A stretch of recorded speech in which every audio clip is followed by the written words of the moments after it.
오늘 복음서 마가복음 1장 14절에서 20절은 마태복음 4장 12절에서 23절의 병행구입니다. 병행구란 말은 마가복음서와 같이 마태복음에서도 예수께서 네 제자를 부르시는 장면이 비슷하게 나온다는 뜻입니다. 그래서 제가 이전에 이 내용을 가지고 설교를 한 것 같아서 컴퓨터 파일을 찾아보았습니다. 그러니 작년 1월 28일에 사람 낚는 어부라는 제목으로 설교를 했습니다. 그때도 주연절 기간이니 비슷한 성서 본문이 주어졌던 것 같습니다. 아무튼 설교를 1년 6개월을 하다 보니 이제는 비슷한 성서 본문을 많이 대하게 되고 그래서 비슷한 내용의 설교를 하게 됩니다. 그만큼 저에게도 이제 경력이 이제 쌓여져 가는 것입니다. 당시에 했던 설교를 쭉 한번 읽어보아도 제가 좀 괜찮은 설교를 했던 것 같아요. 내용이 수준이 높더라고요. 여러분 기억나세요? 기억 안 나시죠? 다행입니다. 다 기억하시면 제가 또 어떻게 설교를 하겠습니까? 그러나 염려는 하지 마십시오. 저도 자존심이 있어서 재탕은 안 합니다. 오늘은 설교 제목처럼 나를 따라 오너라는 그 17절의 말씀에 강조를 두고자 합니다. 그러나 본문 14절 도입부가 중요합니다. 지난주 본문인 요한복음 1장에서 나다나엘을 부르신 장면에서도 도입 부분인 요한복음 1장 43절이 중요하다고 강조했습니다. 43절을 보면 다음날 예수께서 갈릴리로 떠나려고 하셨다 이렇게 나오고 있습니다. 바로 나다나엘을 부르시기 전에 예수께서는 갈릴리로 떠나려고 하는 그 순간이었다는 것입니다. 오늘의 본문도 마찬가지입니다. 예수께서 그의 공생애를 시작하신 때와 장소는 요한이 감옥에 갇힌 뒤에 갈릴리에서 시작하였습니다. 이 말로 시작이 되고 있습니다. 그리고 갈릴리에서 하나님의 복음을 선포하십니다. 처음 하나님의 복음이 선포된 지역이 갈릴리라는 것입니다. 그곳에서 때가 찼다. 하나님의 나라가 가까이 왔다. 회개하여라. 복음을 믿으라고 예수께서는 선포하셨습니다. 이렇게 가난한 하나님의 백성들이 고난 속에 살고 있던 고통의 땅 갈릴리. 초대받았던 갈릴리가 예수의 첫 복음의 선포지였던 것입니다. 당시 갈릴리 사람들은 민족의식도 아주 강했습니다. 그래서 갈릴리는 역사적으로 무장봉기가 자주 일어났던 곳이기도 했습니다. 나사렛에서 태어난 예수는 이런 갈릴리를 아주 의도적으로 선택했습니다. 그는 아주 의도적으로 갈릴리 민중들을 그의 하나님 나라 운동의 파트너로 삼으신 것입니다. 마가복음은 이런 갈릴리 예수의 삶에 아주 관심이 많습니다. 마가복음은 동정녀 마리아에서 태어난 예수의 탄생 이야기, 그런 기적에는 아주 관심이 없습니다. 마가복음의 저자는 광야에서 세례 요한의 이야기를 잠깐 비추고 바로 즉시 갈릴리의 이야기로 들어갑니다. 다만 요한이 옥에 갇혔다는 사건 하나만을 보도하고 있습니다. 이것은 요한이 헤롯의 불륜을 고발하여 참성을 당했다는 기록, 마가복음 6장의 기록이 나오는데 이것을 보면 아마도 세례 요한이 정치적인 일로 수감이 된 것 같습니다. 분명합니다. 집시법 위반이었든지 국가보안법 위반이었든지 아니면 국가원수 모독죄였든지 분명히 요한은 정치적인 일로 수감이 됐습니다. 그 요한이 옥에 갇히자 이제 예수께서 때가 찼다고 하시면서 본격적으로 하나님 나라 운동을 시작하십니다. 이것은 예수의 커밍 아웃입니다. 그리고 예수께서 때가 찼다고 하는 이때는 구약의 이사야를 비롯한 많은 예언자들이 선포했고 예언했던 그때입니다. 그 하나님의 복음이 선포되고 성취된 그 때를 말합니다. 하나님의 카이로스, 하나님의 때를, 하나님의 시간을 말하는 것입니다. 예수가 비로소 기쁜 소식, 해방의 소식을 갈릴리에 전하면서 하나님의 이 카이로스의 성취를 했다는 것입니다. 하나님이 준비한 그 구원의 사건, 해방의 사건이 예수를 통해 드디어 현실화되는 순간입니다. 그 순간 그 현실화되는 순간에 예수께서는 시몬과 안드레를 부르십니다. 마가복음서의 이 장면은 지난주에 살펴본 요한복음서에는 조금 다른 묘사가 나옵니다. 요한복음은 안드레가 세례 요한의 제자였습니다. 안드레가 먼저 주님을 만나고 그러고 나서 자기 형 시몬을 예수께 소개하는 장면으로 나타나지만 이 마가복음에서는 갈릴리 바닷가에서 그물을 던지다가 시몬과 안드레가 동시에 나를 따라오너라는 예수의 부르심을 받습니다. 그리고 그들은 즉시 그 그물을 버리고 예수를 따라가는 것으로 보도하고 있습니다. 부르심을 받은 상황에 서술적인 차이가 있지만 그들 모두는 다 예수의 첫 제자로서의 부름을 받았다는 것입니다. 본문을 자세히 봅니다. 예수께서 갈릴리 바닷가를 지나가시다가 시몬과 안드레를 부르십니다. 여러분, 그 시각은 언제였다고 생각하십니까? 네? 언제였다고 추측하십니까? 도현재 집사님 뭐라고 말씀하시는데 언제 예수님께서 시몬과 안드레를 부르셨을 것 같아요? 한밤중? 대낮? 뭐라고요? 새벽. 아, 이수영 집사님. 아마도 새벽녘이었을 것 같습니다. 대개 고기는 밤에 잡고 동이 트기 전에 걷어들입니다. 누가복음 5장 1절에 보면 선생님, 우리가 밤새도록 애를 썼으나 아무것도 잡지 못했습니다. 그러나 선생님의 말씀을 따라 그물을 내리겠습니다. 라고 하는 시몬의 말을 보더라도 밤새도록 고기를 잡고 이른 아침에 그 잡은 고기를 집으로 가져가든지 장소로 팔러 가든지 하는 것이었습니다. 이를 본다면 예수께서 갈릴리 바닷가를 지나가실 때는 새벽이나 아니면 이른 아침이었을 것입니다.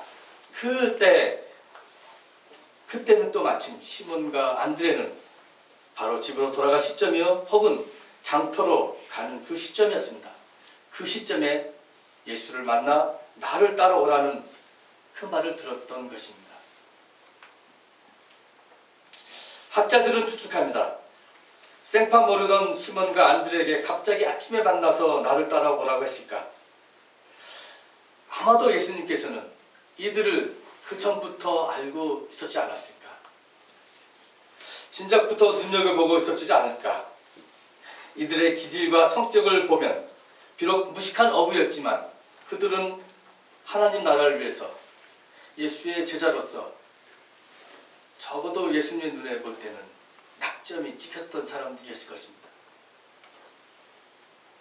혹은 진작부터 베드로에게 하나님 나라 운동을 같이 하자고 몇 번이고 얘기했었을 것입니다.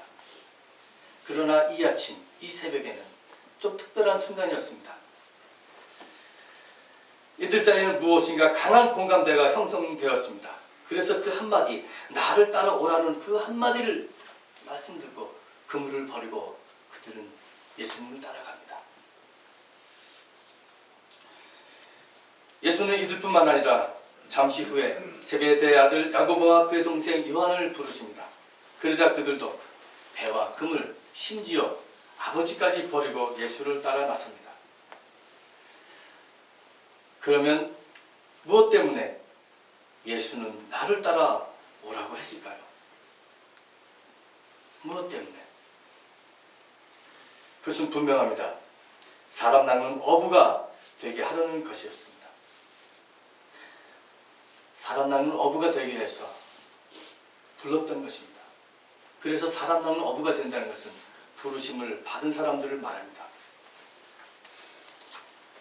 저는 지난주 화요일부터 목요일까지 2박 3일의 짧은 일정으로 춘천에 있는 성 프란시스 수도회에 다녀왔습니다. 그것은 독신으로 살겠다고 결단한 4명의 수도사들이 살고 계셨습니다. 아주 조그마한 성공회에서 운영하는 수도회였습니다.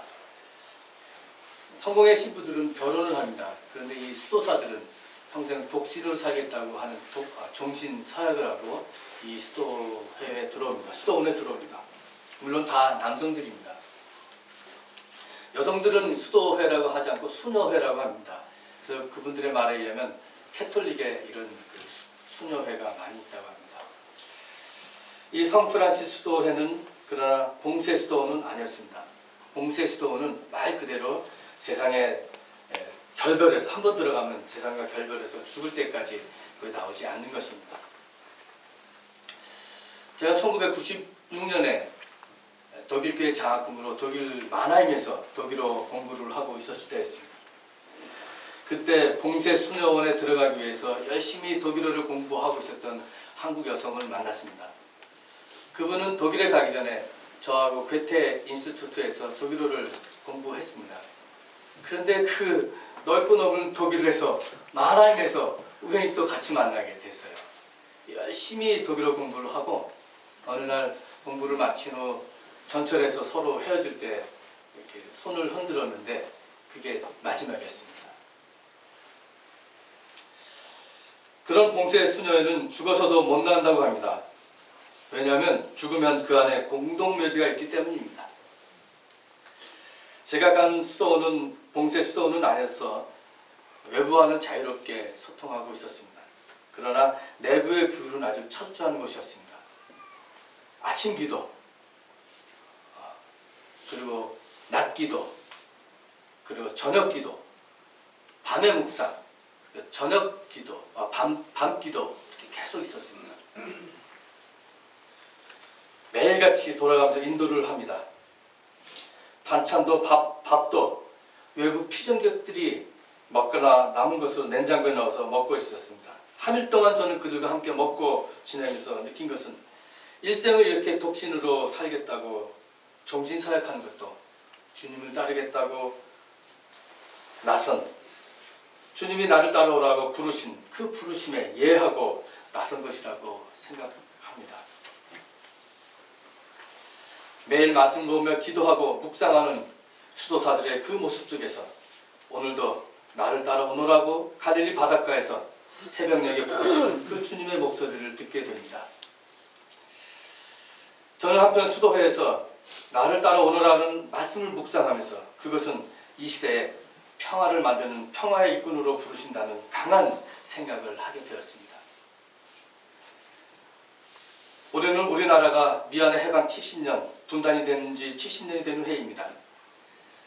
2차 세계대전 후 1945년 해방을 맞이했지만 우리 민족의 뜻과 의지와는 상관없이 미국과 소련에 의해서 한반도는 38선으로 분단이 되었습니다.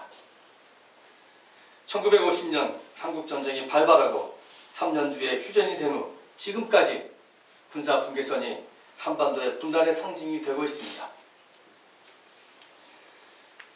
한반도에 사는 그리스도인으로서 주님의 제자가 되어 나를 따르라는 말씀은 이 땅의 평화와 통일을 위해 기도하고 구체적으로 행동하는 평화의 사도가 되는 것을 말하고 있습니다. 저는 이 시간 여러분에게 주님을 따라 나선 사람 낚는 어부가 된 한 사람을 또 소개하고자 합니다. 제가 지난주 피정을 떠나기 전 월요일에 저는 한 추모 예배를 참석했습니다. 그 추모 예배는 고 이승만 목사님을 기억하고 애도하는 예배였습니다. 실은 이승만 목사님을 제가 잘 알지도 못하고 친하지도 않습니다. 그러나 그분이 돌아가셨다는 소식을 듣고 마음이 무거웠습니다. 그분을 처음이자 마지막으로 만난 것은 2013년 5월 워싱턴 DC에서였습니다. 당시 워싱턴 DC에서는 한반도 평화를 위한 평화 컨퍼런스가 열리고 있었습니다. 제가 유학 중에 개인적으로 어려운 일이 많아서 미국 목사님을 통해서 이승만 목사님을 처음으로 그곳에서 찾아가 뵈었습니다. 목사님은 얼굴에서부터 온화하신 모습이 나타나셨습니다. 처음 만난 저를 반갑게 맞아주셨고 비록 저의 부탁은 들어주지 못했으나 따뜻한 말 한마디가 저를 기죽지 않게 했습니다. 그 말 한마디를 제가 잊지 못해서 지난 월요일에 추모 예배에 참석했던 것입니다.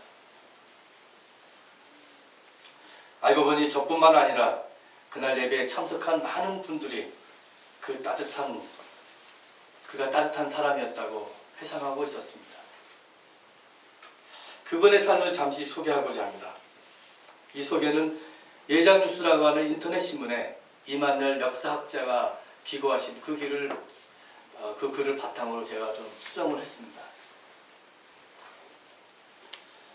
평양에서 목사의 아들로 태어난 그는 해방 직후 평안공업학교의 학생 간부로서 시위를 주동하다 퇴학 처분을 받았고 그 진로를 모색하던 중 평양 성화신학교에 입학하였다. 그는 6.25 전란 중에 어머니와 내 여동생을 남겨둔 채 남동생과 함께 남하했다. 그 당시 어머니가 이 아들을 헤어질 때 이렇게 얘기했다고 합니다. 얘야, 우리는 지금 헤어지지만 우리는 기도 속에서 늘 만나자. 이렇게 해줘. 피난생활에서 생존 문제를 해결하기 위해서 이승만 목사님은 군대에 들어갑니다. 해병대에 입대합니다. 그리고 제대할 미국 유학을 떠납니다. 미국 켄터키 루이빌 신학교를 마친 후 그는 공부를 계속했습니다. 그리고 뒷날 미국 북장로계 선교부 중동지역 총무와 아시아지역 총무를 거쳐 미국 NCC 회장과 미국 장로계 총회장을 거치는 등 동양인으로서는 처음 이런 일을 합니다. 그러나 이승만 목사의 생애를 바꿔놓은 것은 마틴 루터 킹 목사였습니다. 그는 킹 목사의 인권운동에 깊이 공감하게 되었고 인종 흑백 차별이 심하던 시절에 흑인 학생들을 도우면서 소외되고 학대받는 사람들을 위해서 행동하게 됩니다. 특히 마틴 루터 킹의 목사의 말은 그를 새로운 생을 살게 만들었는데 그 킹 목사의 말은 이렇습니다. 용서는 얻어맞는 사람만이 할 수 있는 행동입니다. 피해를 당한 사람은 화해의 주도권을 가지고 있습니다. 보복을 할지 용서를 해줄지는 가해자의 권리가 아니라 피해자의 권리입니다. 우리가 싸우는 대상은 가해자가 아닙니다. 그 마음속에 있는 불신과 의심입니다. 그리고 우리는 용서를 통해서만 이 싸움을 끝낼 수 있습니다. 용서를 통해 가해자와 피해자 모두에게 진정한 자유를 주자는 것입니다. 우리가 생명을 내놓고 하는 인권운동은 다만 억압을 당하는 흑인들을 해방시키기 위한 것뿐만 아니라 억압자인 백인들도 함께 해방시키기 위한 것입니다. 이 소리에 고 이승만 목사님은 이 순간이 내 삶의 전환점이라고 후에 고백을 합니다. 그는 그때까지 응어리진 복수심을 극복하지 못했다고 합니다. 피난할 때나 해병대에 복무하던 시절은 물론이고 미국 유학에 가서도 한동안 북한 정권에 대한 분노와 미움을 품고 있었습니다. 그들 때문에 아버지를 잃었고 어머니와 여동생을 볼 수 없어서 가슴이 터지도록 원망했던 것입니다. 더구나 그의 아버지가 순교하던 1950년 10월을 생각하면 도저히 용서할 수 없었다고 말합니다. 이런 사람들이 대부분 보면 반공주의자가 됩니다. 보수주의자가 됩니다. 그런데 이승만 목사는 화해의 사도가 됩니다. 그런 복수심에 불탔던 그가 화해 사도가 되어서 북한을 30번이나 오가며 민족의 화해와 통일을 위해 마지막까지 그의 시간을 다 바쳤습니다. 뉴욕에서 있었던 남북 기독학자 회의도 참여했으며 전두환 정권에 의해서 해직된 교수들을 지원하고 양심수 석방을 위해서 데모도 했습니다. 당시 해외에서는 양심수들을 위해서 고국에 수감된 양심수의 석방을 위해서 상징적으로 죄수복을 입고 데모를 했었습니다. 제가 사진을 유심히 보니까 이 이승만 목사님이 입었던 그 죄수복 위에는 문동환 이름이 써 있었습니다.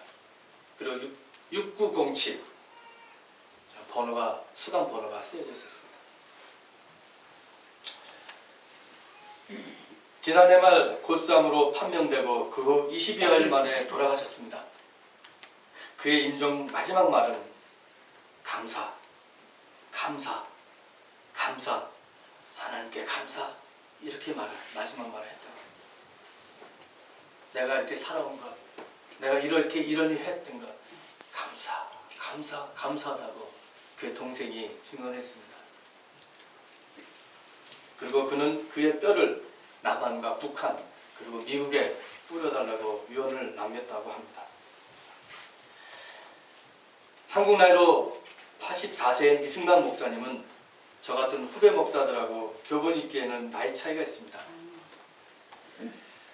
그러나 비록 가까운 교분이 없었다고 하더라도 그를 아는 많은 분들이 그를 평생 조국의 민주화와 통일을 위해 사신 화해의 사도라고 기억하고 있습니다. 저 역시 그를 예수님께서 나를 따라오너라고 하신 말씀을 듣고 따라 나선 제자라고 믿습니다. 예수를 따라가려면 결단을 해야 합니다. 오늘 본문에는 어부들이 그물을 버리고 따라 나섰다고 합니다. 어부들에게는 그물은 그들의 일상생활이었습니다. 그들은 그물로 매일 고기를 잡고 생계를 이어나갔습니다. 그래서 그물은 어부들의 생계 유지의 도구일 뿐만 아니라 생명과 같은 아주 소중한 것이었습니다. 예수를 따른다는 것은 이렇게 생명과도 같은 소중한 것을 버린다는 것이 전제되어 있습니다. 예수님의 제자가 되기 위해서 그러면 오늘 내가 버릴, 우리 각자가 버릴 그물은 무엇입니까? 우리는 주님을 따르기 위해서 각자에게서 버릴 그 무엇을 버려야만 합니다. 소극적인 마음일 수 있고 이기적인 마음일 수 있고 돈의 노예가 되는 상태가 될 수 있습니다. 더 나아가 자기의 학식이 될 수 있고 높은 지위가 될 수 있고 지금의 안정된 상태가 될 수도 있습니다. 그것들이 우리가 포기해야 할 우리의 그물이 될 수가 있는 것입니다. 때로는 가족까지 포기해야 합니다. 야고보와 요한은 아버지도 남겨두고 떠났다고 하는데 이것은 남의 말이 아닙니다. 이렇게 버리고 따른다는 것이야말로 예수의 제자로 살기 위한 결단입니다. 이것이야말로 깊은 영성의 표현입니다. 마가복음은 그 뒤로 많은 사건들을 보도합니다. 악한 귀신이 물러갑니다. 나병 환자가 고침을 받고 중풍병자가 고침을 받고 이것들이 하나님 나라 운동을 위해 부름받은 제자들의 눈앞에 펼쳐진 사건들이었습니다. 구원의 사건, 해방의 사건들이었던 것입니다. 그들이 만약 그분을 버리지 못했더라면 이 큰 사건들을 경험하지 못했을 것입니다. 주님께서는 오늘도 우리들에게 말씀하십니다. 때가 찼다. 하나님 나라가 가까이 왔다. 회개하여라. 복음을 믿어라. 나를 따라오너라. 내가 너희를 사람을 낚는 어부가 되게 하겠다. 여러분, 예수의 제자가 되기 위해서, 평화의 사도가 되기 위해서 우리 각자가 버려야 할 그물은 무엇입니까? 배와 그물을 버리고 아버지를 남겨두고 떠난 제자들의 결단이 오늘 우리들의 결단으로 이어져야 합니다. 오늘 이 말씀을 가지고 잠시 묵상으로 기도하시겠습니다.